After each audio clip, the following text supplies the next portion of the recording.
the great journalist of Nigeria, Dr. Kemi for Kemi Talks Media. It's Saturday, the 30th of November, 2024. Let's talk about the Akunyili family. This family has endured a lot of tragedy in the last few years. I spotted this tweet on John's page. It's Ozie John Akunyili.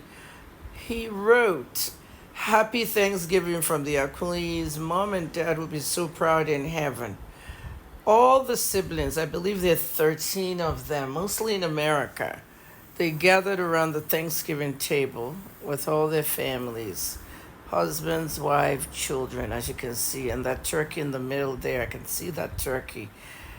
I just feel that this was a good sight to see after what has happened to these people. You know that phrase that you say, Nigeria happened to you? I hate that phrase. I don't like that phrase. May Nigeria never happen to you, because Nigeria is supposed to be our beloved country. But here is a country where Dr. Akunyili of NAFDAC passed away after a strange illness. I mean, they said it was uterus cancer, but I believe she was poisoned, and I've always said it. I know people abuse me and all. I've always said it. She was poisoned in the higher-ups within the government. She died in India. After that tragedy, years later, her husband died in a very vicious murder. And I've also said that Dr. Akunyili, her husband, Dr. Chike, her husband, was murdered by Fulani militias on the highway sent by politicians. I've always said that, and if you like, you can abuse me. During that Anambra election, all the candidates in that election, they're all suspects, every single person. It was a political murder, and people just don't want to, accept it. Let's talk about Dr. Chike Akunyili. Here he is. He's a medical doctor, and he also founded a hospital in Enugu. I believe the name was St. Leo. I have a letter that I picked up from the memorial page. This is Dr. Chike Akunyili and Dr. Zora Akunyili during their graduation in college.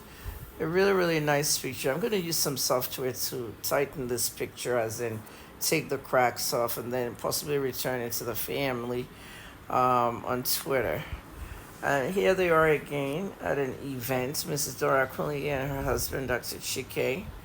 Now, this one saddened me so bad because Dr. Chike Akunyili visited Houston, Texas, a different state where his children were, to see the grandchildren. Look at those children. You see how young they are?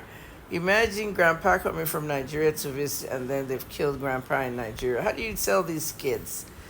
Dr. Chike Akunyili was a very, very big person with education. He even went to his grandson's school. Look at that. Inside the classroom, that looks like a first grader or a kindergartner, but he was part of their lives. How do you tell that boy in red that grandpa has been shot to death on the highway? And I believe this is one of his daughters here in America. You can see the bungalow there. Lunch, dinner, they're having a meal. This is in the United States with one of his children. And this is the letter that came from St. Leo's Hospital in Enugu. Tribute to Dr. Sir John Chike Akunyili, Agbalanze and founder of the hospital, and he was a very big member of the Catholic Diocese over there as well. And this was the tribute letter. On the page, the children and the grandchildren left their tributes. This was in 2022. Dr. Chike was killed in September 29th of 2020. When I followed this story, and I'm pissed off, really pissed off. Chukwuma Road, when we die, we turn into stories, and every time someone tells those stories, that's exactly what I'm doing now. It's like we're still here for them. We're all stories in the end, in loving memory of Agbalanze. Well, let me tell you something about what Chukwuma wrote here. Basically, we're all stories when we go. I've always said the faces of the dead must not be forgotten. They must always remain in the news. And I'm a journalist, and that's why I'm doing this story, because the whole orchestration of killing Igbos in that southeast is real, and people don't want to face it. There's a slow genocide going on in there. This is how they killed Justice Naji I can give you a lot of prominent people they killed in Southeast, and they blamed it on IPOB. There was no evidence. It's a lot of different things going on in there, and some other people are doing the killing. I've said my own. If you like, hate me. Edosia wrote something here. Wow, Many, I will always remember you as a devout, soft-spoken father. Your last visit to Houston was my favorite. Who will know that your last visit will be the next one? The very last one. It was sad. This one touched me. Dr. Dozie Akunyili, I think this is a young grandchild. Didn't get enough time with you. Can't believe I'd be writing this at this point. How you were cruelly snatched away. May I just let you know that Dr. Chike, this is him in his younger days. Dr. Chike was actually coming back from an award where they honored Dr. Dora Akunyili with a posthumous award. So the award was in the car with him, and his driver was driving him back, and that's when they shot them and killed them.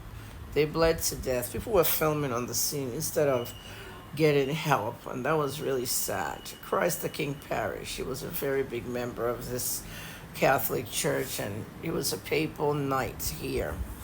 Dr. Chike John Akunyili, he was a devout physician. I spoke to some of his patients, but they don't want to be identified, and I can understand why.